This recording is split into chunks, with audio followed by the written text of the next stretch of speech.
우리에게 주신 하나님의 말씀은 잠언 28장 12절에서부터 14절까지의 말씀, 우리 다 같이 한 목소리로 합독하십니다. 시작.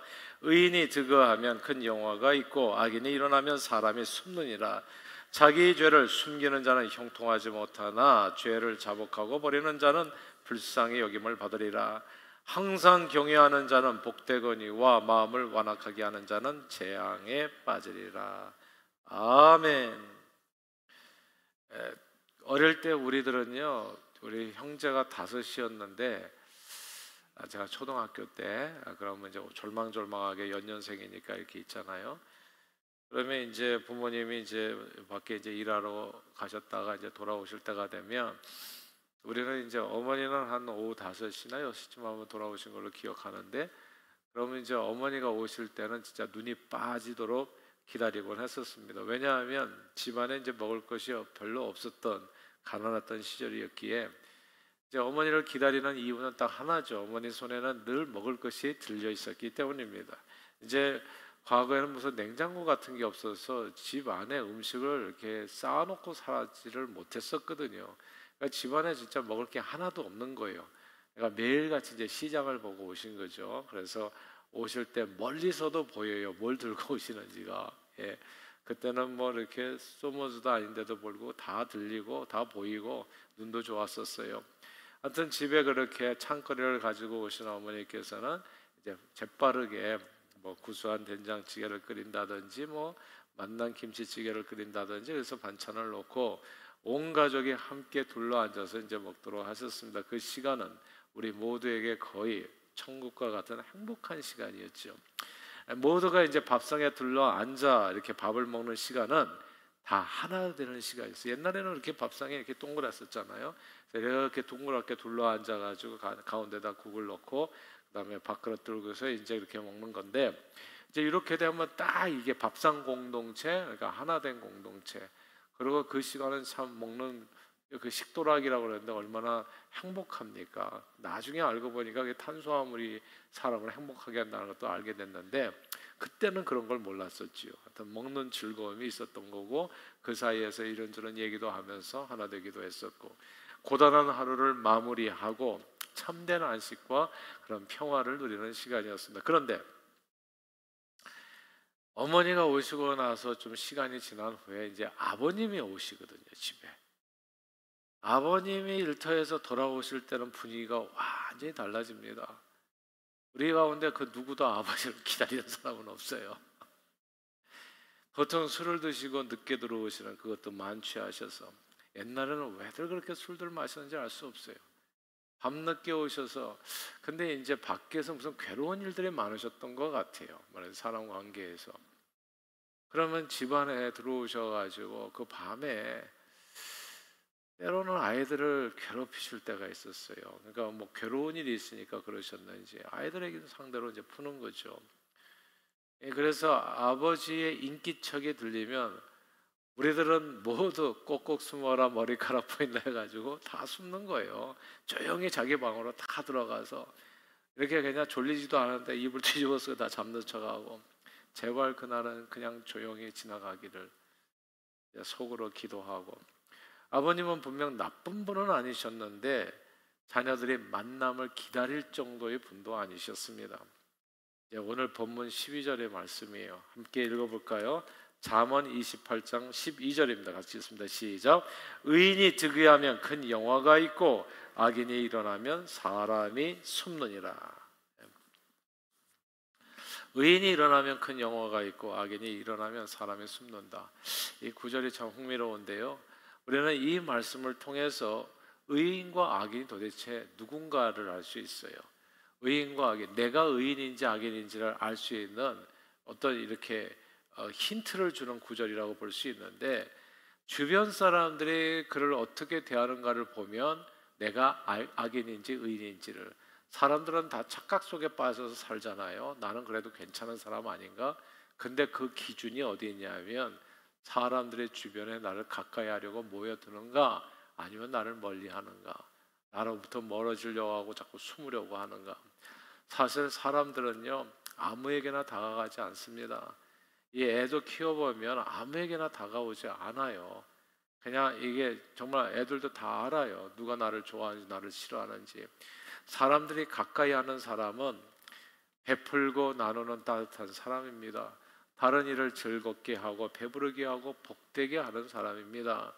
보통 이런 분은 말없이 섬김에 앞장서지만, 그리고 굳이 말을 하려 한다면 늘 상대방의 마음을 배려해서 은혜로운 말하고 위로의 말하고 격려의 말, 용기 주는 말, 선한 말을 하는 사람들입니다. 그러나 사람들이 피하는 사람의 공통점은 뭘까요? 사람을 피하는 사람의 공통점은 일단 말이 선하지가 않아요. 남을 비꼬거나 희롱의 말, 톡톡 쏘아서 상처를 주는 말, 그리고 남을 괴롭히면서 베풀고 나누는 데는 좀 인색한 사람, 그리고 공은 늘 자기가 차지하고 잘못한 것은 늘 남에게 전가하고 남을 비난하고 비판하고 험담하고 헐뜯는 사람, 자기 얘기보다도 남 얘기가 많은 사람, 이런 사람은 진짜 힘들어요. 내가 이렇게 가까이 가고 싶은 사람, 왜냐하면 자꾸 힘드니까, 힘이 드니까. 그러니까 사람은 진짜 아무에게나 다가가지는 않아요. 아무도 먹을 것은 하나도 안 주고 밤마다 괴롭히는 사람과 함께 있고 싶어 하지 않아요. 어머니가 오실 때하고 아버지가 오실 때하고 다르다니까요. 뭔가 말은 없이 뭔가 먹을 것을 가져가지고 그렇게 같이 좋은 분위기에서 얘기할 수 있도록 분위기를 만드는 사람 옆에는 항상 사람이 넘치게 돼 있습니다. 근데 그게 아니라 와가지고 자기 분을 남에게 푸는 사람들이 있잖아요. 밖에서 무슨 일이 있었는지, 자기 인생이 어떻게 힘들었는지는 알 수 없지만 자기의 고통을 갖다가 자꾸 남한테 풀려는 사람들이 있잖아요. 그런 사람들은 힘이 든 거예요. 그러면 피하고 싶어요. 그냥 졸립지도 않은데 자꾸 이불 뒤집어 쓰고 자고 싶고, 그 사람이 나를 좀 내 가까이 안 왔으면 좋겠다, 이런 생각을 갖고 이제 살게 되어지는 거죠. 누가 악인입니까? 누가 의인입니까? 이게 무슨 악은 꼭 악을 행해서가 아니라 사람이 가까이 하고 싶지 않은 사람, 자꾸 가까이 오면 자꾸 피하고 싶은 사람, 이제 이런 내용이 되는 거죠. 그러므로 사람들이 내 주변에 별로 없고 나를 만나기를 꺼려하고, 그리고 나만 나타나면 어디론가 다 숨어버린다면 내가 정말 의인인지, 내가 인생을 바로 살고 있는지 한번 자기 자신을 돌아볼 필요가 있는 것입니다. 요즘 대한민국의 손흥민 선수 때문에 우리 미국에 사는 저희들에게도 좀 영향이 있죠. 굉장히 감사하죠, 사실. 미국 축구계를 좀 흔들고 있습니다. 한 사람이 영향력이 그렇게 대단할 줄 몰랐는데, 아무튼 예전에 리오넬 메시라는 선수가 왔을 때도 미국 축구계가 크게 흥분했었고, 그리고 그 영향력은 지금도 ongoing이고, 근데 손흥민 선수는 아시아 선수인데 미국에 와서 얼마나 큰 영향력이 있을까 싶은데, 가는 데마다 관중몰이를 하면서 정말 인기 대폭발인 거거든요. 토트넘 유니폼에서 가장 많이 팔리는 유니폼이 손흥민 유니폼이라고 하잖아요. 토트넘은 아직도 떼돈을 벌어요. 손흥민 그 7번 유니폼이 그 한정판이 나와가지고 한 벌에 200불이라고 하더라고. 200불. 예. 야, 한 번에 200불. 제 옷은 내놔도 누가 사더라 좀 모르겠어요. 입던 옷도. 근데 한 번에 200불 자기가 입던 옷도 아니에요. 그냥 7번 찍어내기만 하면 그렇게 팔리는 거예요. 대단하지 않아요?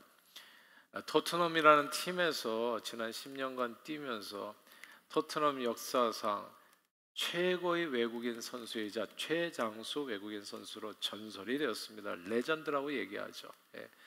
보통 팀을 떠나게 될 때에는 기량이 현저하게 떨어져서 이게 이제 애물단지가 되는 경우가 많아서 이제 방출된다든지 이제 그만 뛰세요, 이런 분위기거든요, 사실은.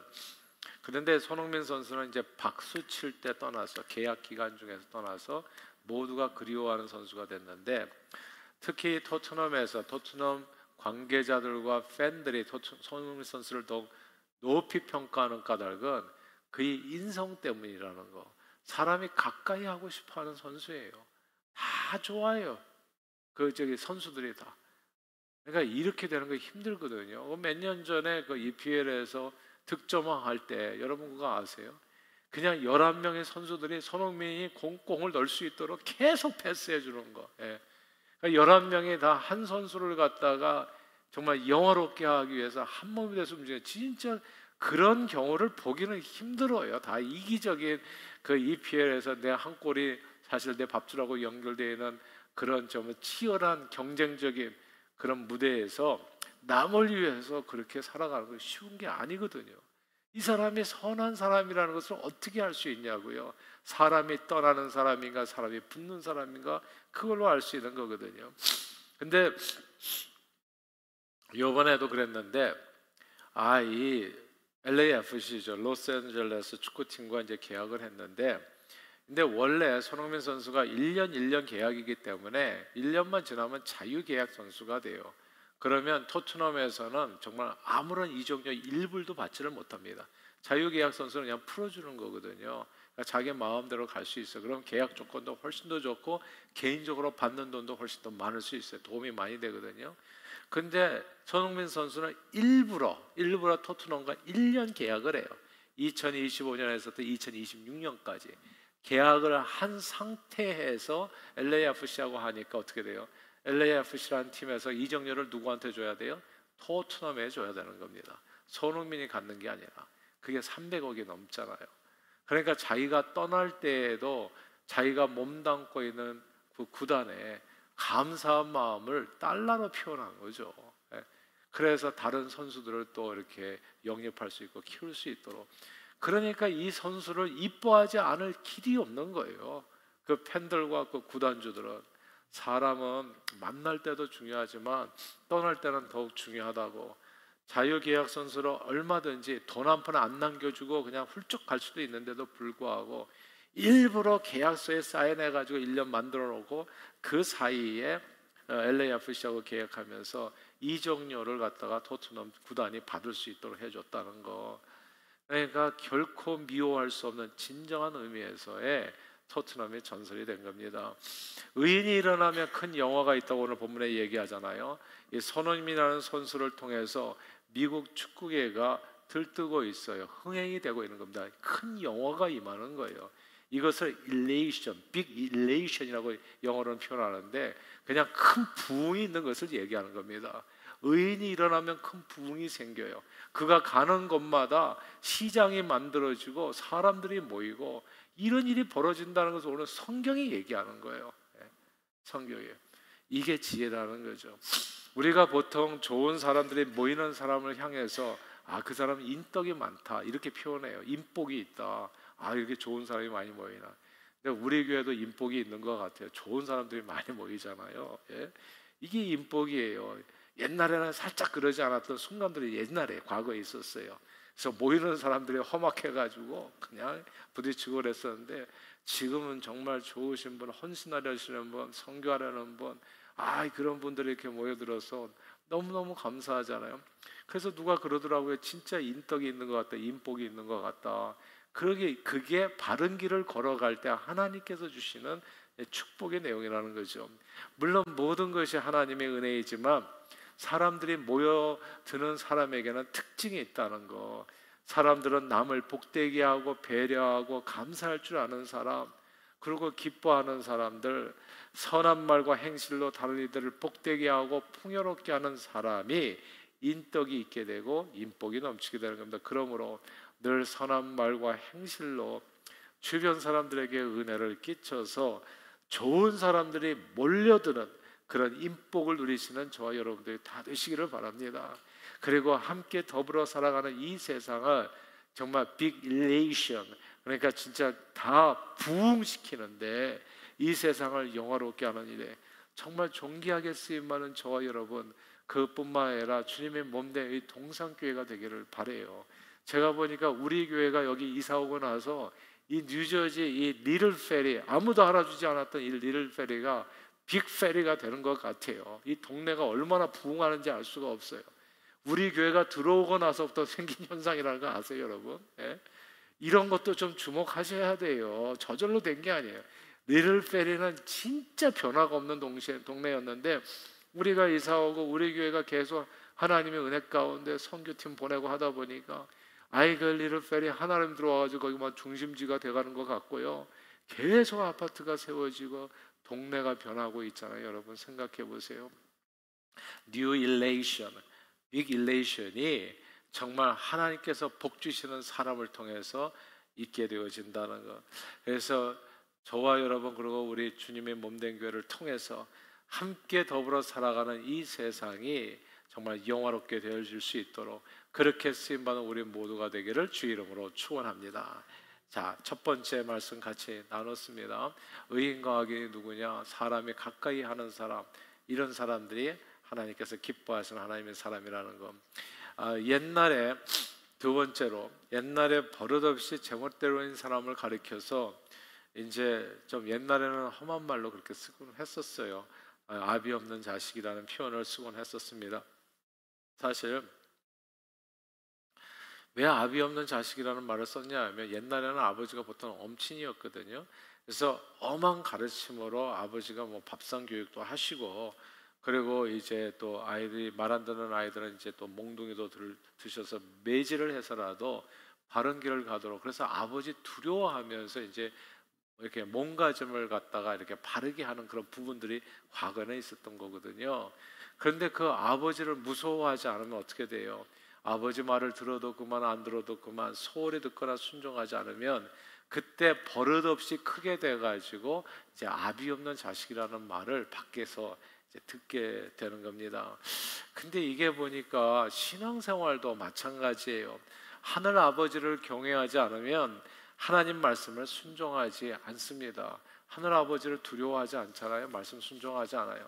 제가 보니까 사랑 때문에 순종하지 않는 게 아니라 두려움이 없으면 순종하지 않습니다. 여러분들은 주님을 두려워하세요. 경건한 의미에서 말씀드리는 겁니다. Fear of the Lord is the foundation of wisdom이라고 얘기하거든요. 주님을 두려워하는 마음이 있어야 돼요. 경건한 두려움이 있어야 된다는 그런 의미입니다. 이 두려움이라는 감정이 꼭 나쁜 것만은 아니에요. 그러니까 염려나 걱정 그런 두려움이 있죠. 쓸데없는 것에 대한 두려움. 그러나 하나님에 대한 경건한 두려움은 우리가 반드시 갖고 살아야 되는 우리 행동이 하나님 앞에서 바른 삶을 살기 위해서는 꼭 필요한 감정이라는 것을 절대로 잊어서는 안 됩니다. 하나님을 두려워하지 않잖아요. 그러면 하나님의 말씀을 건성으로 듣습니다. 순종하지 않아요. 그리고 원수를 사랑하라 핍박하는 자를 위해서 뭐 복을 빌어주라 원수 갚는 것을 주께 맡기라 뭐 이런 얘기 하나도 안 듣습니다. 하나님을 두려워하지 않으면 그냥 늘 원수를 향해서 이를 부득부득 깔고 자기가 원수 갚으려고 하고 또 하나님 왜 다른 신을 내게 두지 말라고 그렇게 엄중히 경고했음에도 불구하고 하나님을 두려워하지 않는 사람은 늘 하나님보다 더 사랑하는 뭔가를 만들어 놓고 그것이 우상이라는 것도 모르고 그것을 쫓아서 살아갑니다. 정말 아이돌이라고 하잖아요. 아이돌. 그래서 이게 세상의 인기를 쫓아서 살아가고 맨날 오려서 붙이고 뭘 만들고 그리고 또 이렇게 보내고 소포로 보내고 그러니까 뭔가 빠져서 살아요. 하나님보다도 더 좋아하는 게 있어요. 삶의 이유가 따로 있다는 겁니다. 하나님을 두려워하지 않으면 그런 허무한 일들을 하면서 살아가게 된다는 거죠. 안식일을 거룩되이 지키라 오늘날 주일 성수를 의미하는 것인데 이 주일을 제대로 성수하지도 않고 하나님을 두려워하지 않으면 예배를 드려도 건성으로 드리게 되고 하나님을 두려워하지 않으면 부모를 공경하지 않습니다. 여러분 이게 보니까 이 신앙생활이 진짜 삐뚤어진 경우가 많아요. 교회를 다녀도 저는 그게 껍데기라고 생각하거든요. 부모를 공경하지 않은 사람은 신앙생활 제대로 하는 게 아니에요. 그 주님을 부르는데 그 주님이 주신 명령이 그건데 너희가 나를 사랑하면 내 계명을 지키리라 했는데 뭐 사랑합니다 입으로는 고백하고서 실제적으로 계명을 1도 지키지 않는다면 그거는 다 가짜인 겁니다. 그래서 이게 하나님을 사랑하는 자는 하나님이 계명을 지키는 거고 그 계명을 지키는 것은 주님을 두려워하는 마음으로 부모를 공경하는 거고 미움, 시기, 질투, 다툼, 거짓과 속임수로 살아가는 거 두려움이 없으면 그렇게 살아가면서도 뻔뻔하게 이게 주님 앞에 나오기도 하고 그렇게 되는 겁니다. 주님을 두려워하지 않으면 늘 남을 부러워하고 시기하고 세상 욕심과 정욕으로 살아가게 되는 거죠. 그러나 불꽃 같은 눈동자로 우리의 삶의 일거수일투족뿐만이 아니라 우리 마음의 깊은 것까지도 다 아시고 감찰하시는 하나님 앞에서 죄를 숨기는 것만큼 어리석은 일은 없는 겁니다. 다윗은 아무도 모르리라 생각해서 감히 하나님 앞에서 하나님을 두려워하지 아니하고 그냥 밧세바와 가는 죄 저지르고 그리고 그러니까 밧세바의 남편이 우리아를 죽이는 살인죄를 저지르고 숨기고 살려고 했어요. 진짜 눈 가리고 아웅하는 식으로. 그 결과 어떻게 됩니까? 그는 형통하지 못합니다. 그러나 나단 선지자의 책망 앞에 자신의 죄를 자복하고 다 버리게 되어졌을 때 다윗은 불쌍히 여김을 받아 그나마 자신과 그 나라가 보존되었고, 그는 자기 아들 솔로몬에게 평화적으로 왕위를 물려주었을 뿐만이 아니라 성전 건축의 과업을 이룰 수 있도록 기틀을 쌓을 수 있었습니다. 그러므로 성경 말씀을 들으세요. 성경은 하나님을 경외하는 것이 지혜의 근본이라 말씀했습니다. 근데 오늘날 교회가 진짜 치우쳤어요. 사람들은 이 교회가 자꾸 엔터테인먼트로 변하는 것 같아서 너무너무 사실은 많이 아쉽고 고통스러워요, 사실. 예. 그러니까 이게 교회가 엔터테인먼트처럼 그냥 좋은 음악이 있고 그러나 순종을 하나도 안 해. 하나님의 말씀에 따라서. 예. 그런 건 굉장히 부담스러워요. 하나님의 말씀을 들을 때도 뭔가 마음에 맞는 얘기만 들으려고 하지 정확한 하나님의 말씀을 들으려고 하지는 않아요. 그러니까 마음에 고통되는 얘기는 귀에서는 그냥 귀를 닫고 그냥 듣기 좋은 얘기만 자꾸 들으려고요. 그러니까 이게 한쪽으로 치우친 신앙생활이 될 수밖에 없어. 그러나 복을 받으려면 하나님의 말씀을 들어야 복을 받습니다. 하나님의 말씀에 따라야 복을 받는다고요. 오늘 본문 14절 말씀이거든요.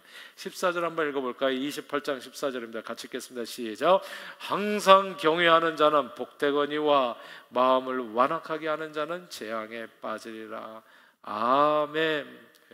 마음을 완악하게 해서 죄를 숨기는 자는 형통하지 못하고 재앙에 빠지게 된다. 이 말씀이 되게 중요합니다. 사람들은요, 하나님을 사랑으로 생각하는데 어떻게 생각하냐면 내가 어떻게 살아도 나는 괜찮다. 예수 보혈로 용서받았기 때문에. 근데 성경이 뭐라고 얘기하냐면 예수 보혈로 용서받았기 때문에 더욱더 진실하게 하나님 말씀에 순종하여 살려고 얘기하거든요. 근데 우리는 예수 보혈로 용서받은 것을 무슨 면죄부라고 생각해가지고 그 다음에는 내가 어떻게 살아도 하나님께서 은혜로 다 나를 용서해 주시고 받아주시고 항상 넘어가 주실 거다, 무슨 요행을 생각하냐고요. 근데 성경에 로마서 6장에 그렇게 얘기하거든요. By no means. 우리가 은혜를 더 받자고 죄 가운데 더 거하겠느냐? 그렇지 않다는 게 결코. 죄 가운데 어떻게 거할 수 있느냐고. 한 번 죄에 대해서 죽은 사람이 어떻게 다시, 돼지가 굴에서 나왔다고 어떻게 굴로 다시, 개가 토한 것을 어떻게 다시 먹을 수 있냐? 그런 경우는 없다는 거예요. 근데 그렇게 생각하는 사람이 생각보다 많거든요. 구원파 이단 때문에도.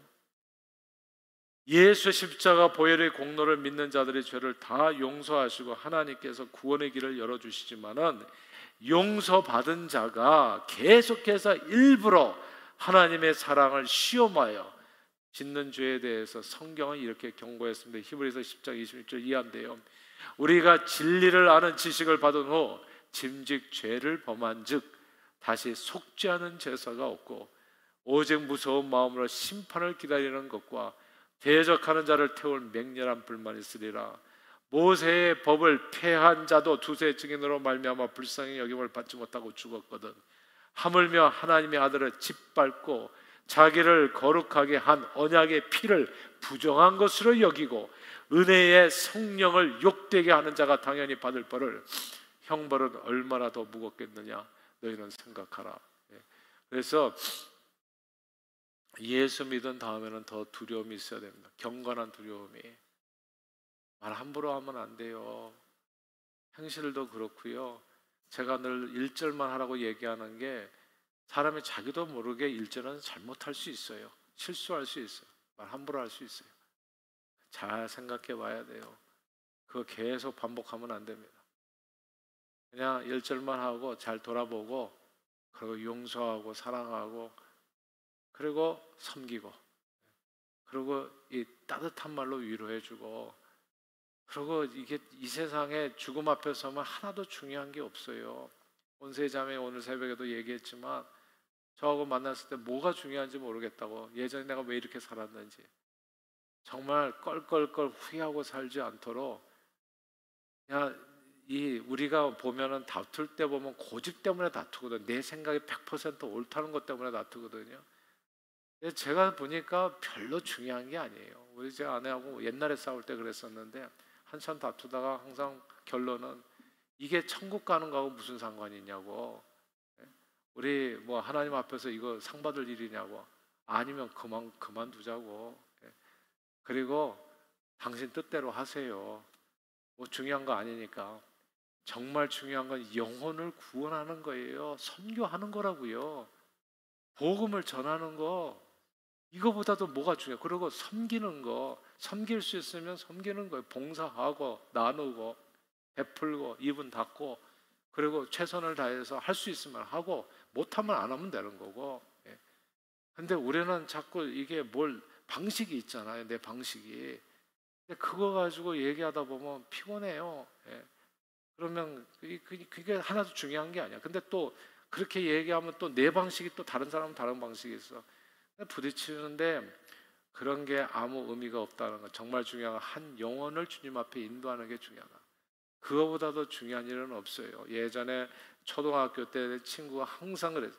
그냥 이렇게 초등학교 때도 말다툼 많잖아요. 내 연필이 네 연필보다 더 길다 해가지고 또 싸우고, 별것도 아닌 거 가지고 난 턱걸이 2개 하는데 넌 3개 하냐 뭐 해가지고 싸우고, 한번 밖에 나가서 한번 테스트 해보고, 네 팔뚝이 그대 팔뚝에 더 굵습니다. 걔 항상 그래요.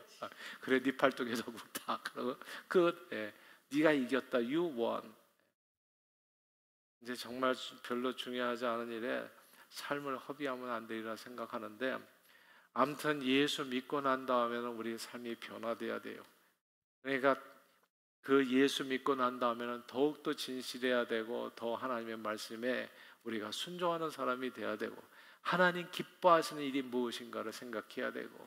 제가 오늘 점심때도 어떤 청년을 갖다 신방을 했는데 그렇게 얘기했어요. 내 생각 네 생각이 있다. 틀림없이 우리는 내 생각 네 생각으로 싸운다, 반드시. 그래서 하나가 안 된다. 근데 생각해봐라. 내 생각 네 생각이 뭐가 중요하냐? 하나님의 말씀이 중요하지.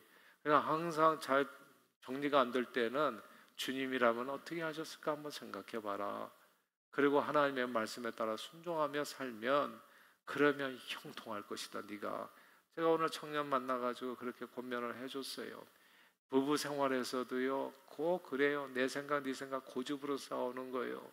근데 그게 어느 순간에는 내 생각 네 생각이 영원히 사는 게 아니라 풀이 꽃과 같잖아요. 인생은 풀은 시들고 꽃은 떨어지는 거예요. 내 생각도 떨어지고 네 생각도 떨어져요. 그러면 뭐만 남아야? 하나님의 말씀은 영영이 서리라 알아. 하나님 말씀만이 서는 거예요. 그러니까 뭔가 이렇게 좀 안 됐다 생각하면 더욱더 말씀으로 돌아와서 말씀을 읽으시고, 하나님께서는 어떻게 하셨을까를 생각하시고, 거기에 비추어서 내 삶의 그 방향을 정하시고, 그렇게 뚜벅뚜벅 걸어가시면 길이 열리는 거예요. 그리고 하나님께서 문제를 다 해결해 주시는 겁니다. 그래서 1절만 늘 드리라고 말씀드리는 가당은 그게 고집 부리지 말라는 거예요. 괜히 고집 부려서 싸우다가 큰일 나요. 옛날에도 우리 교회 한번 크게 휘저은 사람들이 있었는데, 그게 가만 보면 딴 게 아니에요. 자기 고집이야. 그냥 8분의 장로님이 계시는데 혼자서만 손들고 자기 뜻대로 안 된다 하면 엎어져 버리니까 이게 뭐가 되겠어요. 예. 그러니까 그게 딱 악이더라고. 보니까 내 고집대로 내 생각대로 안 되면 그게 뭐 틀린 건가? 아니에요. 제가 해보니까 제 생각대로 안 돼도 잘 되더라고. 내 생각대로 안 돼도 상관이 없어요. 결국 하나님의 뜻이 이루어지는 거예요. 그러니까 안 된다 생각하면 엎어져서 기도하면 돼. 예. 하나님, 주님 앞에 맡깁니다. 내 힘으로는 할 수 없고, 어쩌면 내 생각도 틀릴 수도 있지 않겠습니까? 주님 홀로 영광 받을 모든 영광은 하나님께. 예. 주님께서 주관자이시오니 주님께서 우리 앞길을 인도해 주십시오. 그러면 하나님의 때에 하나님이 이루시는 거예요. 그러면 그 안에서 주어지는 것은 영원한 평화인 겁니다. 애굽왕 바로는 하나님이 그런데 어떤 분인지도 알고 보고 체험하면서도 하나님의 말씀을 듣지 않고 끝까지 자기 생각이 있었어요. 자기 생각이 뭐냐면, 하나님께서는 이 백성을 출애굽시키라, 그게 네가 살 길이라 얘기하는데, 이 애굽왕 바로는 고집이 얼마나 세냐 하면 내 생각이 my way is God's way예요. 예. 그러니까 자기 생각을 고집을 굽히지를 않아. 하나님이 어떤 분인지 알면서도. 그러면서 자기 의를 힘써 세워서, 이게 로마서 말씀이거든요. 하나님의 의를 부인하는 이런 악을 행하게 됩니다. 그러면서도 자기는 끝까지 자기가 옳다고 생각하는 거예요. 그래서 그는 그 옳다는 생각으로 10가지 재앙으로 완전히 망해버렸고요. 그 후에 출애굽하는 이스라엘 백성들을 뒤를 쫓아가다가 자기가 가진 군대까지 다 홍해 바다에서 잃었습니다. 완전히 쫄딱 망해 버렸습니다. 하나님을 경외하는 자는 복 받는다고 얘기해 오늘 본문이요. 그러나 마음을 완악하게 하는 사람, 고집 부리는 사람들, 이 고집이 죄라는 것을 알았어요. 고집이 죄입니다. 제가 예전에 집에 그 며느리가 곰 같은 며느리, 여우 같은 며느리 얘기했잖아요. 곰보다도 여우가 좋다. 이게 뭐냐 하면은 곰은 고집을 얘기하는 거더라 보니까. 예. 한번 꼭 하면 그냥 풀지를 않고 그냥 끝까지 이겨먹겠다고 말이지. 그러면 안 되는 거예요. 네. 이렇게 혼나도 또 그 다음에 또 눈물 한번 훔치고 헤헤거리면서 어머니 와가지고 그러면은 그 며느리가 이쁨 받는 거예요. 여우 같은 며느리가. 이 고집 부리면 마음을 완악하게 하면 오늘 뭐라고 돼 있어요? 마음을 완악하게 하는 자는 재앙에 빠지리라. 마음을 고집 부리면 재앙에 빠져요. 고집 부리면 다툼에서 헤어나오지 못하고 고집 부리면 이게 제가 보니까 고집을 부리는 사람들이 이어져서 당을 짓더라고요. 그래서 이게 때로는 그 사람들로 인해 가지고 분란이 벌어지는 거고 패싸움이 벌어지고. 근데 예수님이 나눠집니까? 예수님은 안 나눠져요. 예수님은 십자가에서 하나를 만드신 분이죠. 근데 우리는 십자가 예수로 보혈로 우리는 죄 용서 받았고 그리고 하나님과 하나 되었는데 밖에 나가가지고는 자기가 고집으로 살아간다고요. 그러니까 바로 그 사람들로 인해 가지고 편제풍파가 일어나는 것입니다. 그래서 항상 말씀 앞에서 주님의 말씀을 주야로 묵상하고, 그래서 항상 하나님을 경외하는 자는 죄인의 길에 서지 아니하고 악인의 꾀를 쫓지 아니하고 오만한 자의 자리에 앉지 않습니다. 그래서 항상 이게 고집으로 살아가는 것이 중요한 게 아니라 마음을 완악하게 하는 재앙에 빠지기 때문에. 그런데 여기서 보니까 이 항상이라는 부사가 중요해요. 항상. 이 항상이라는 이 14절에 하나님을 경외하는 자라고 안 그러고 여기서 보니까 항상 경외하는 자라고. 이게 그 기뻐하라고 얘기하지 않고 항상이 중요하잖아요. 감사라고 얘기하지 않고 범사가 중요하잖아요. 우리는 조금 기뻐하죠. 근데 항상은 아니죠. 예, 감사하죠. 근데 범사 모든 게 감사하지는 않죠. 예. 근데 여기 항상이라는 이 부사가 중요해요. 가끔씩 하나님을 경외하는 사람들은 있어요. 가끔씩 정말 하나님 두려워해야지. 근데 대부분의 사람들은 항상 하나님을 경외하지는 않아요.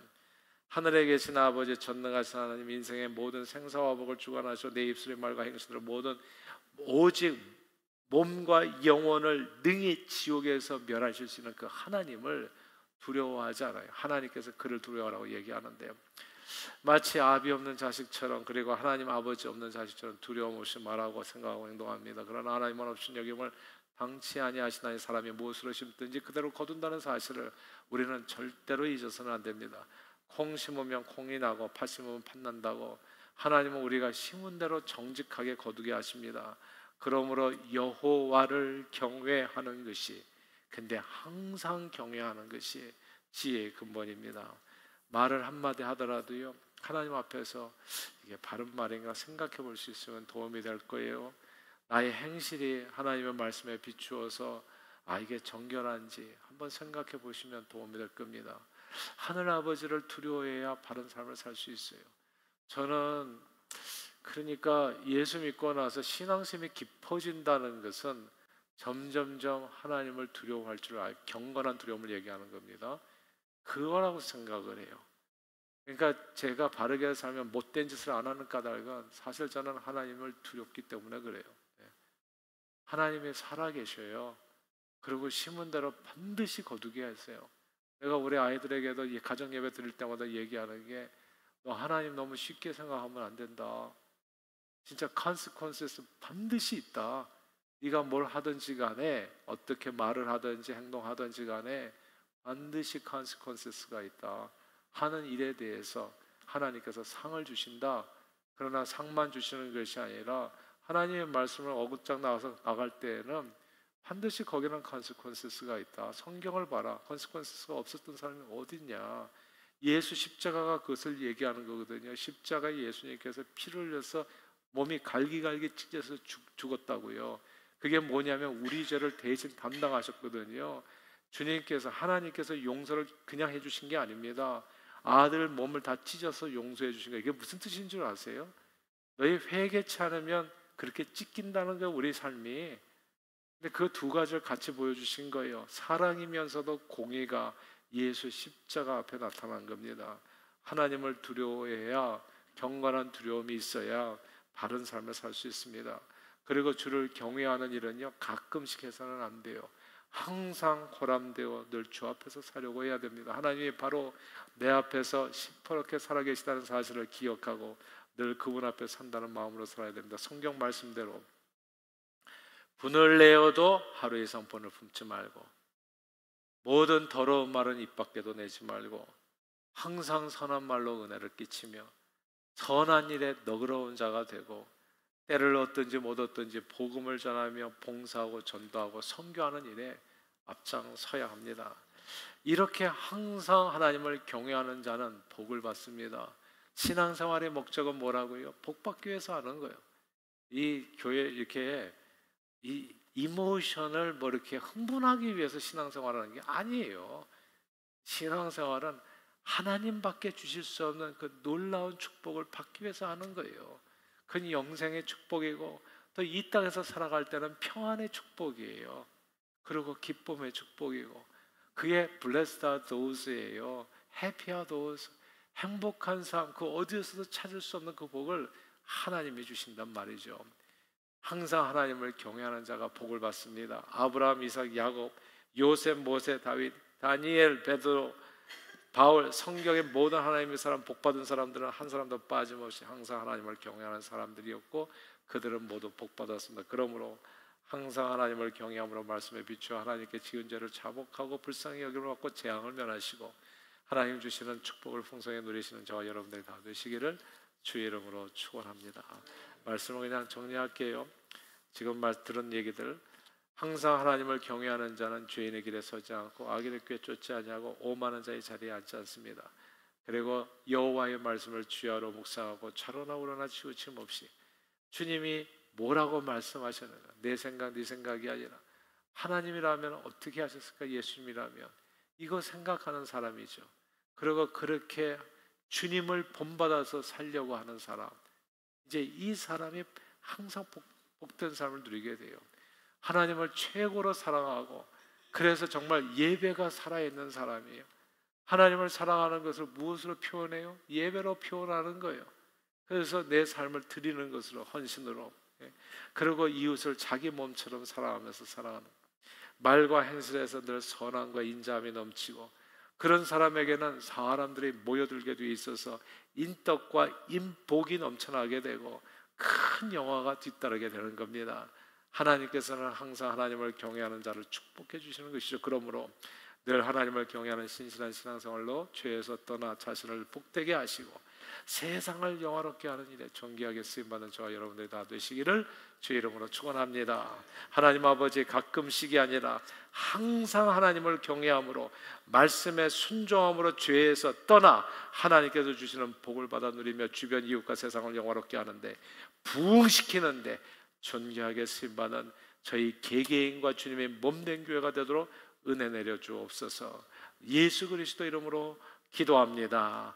아멘.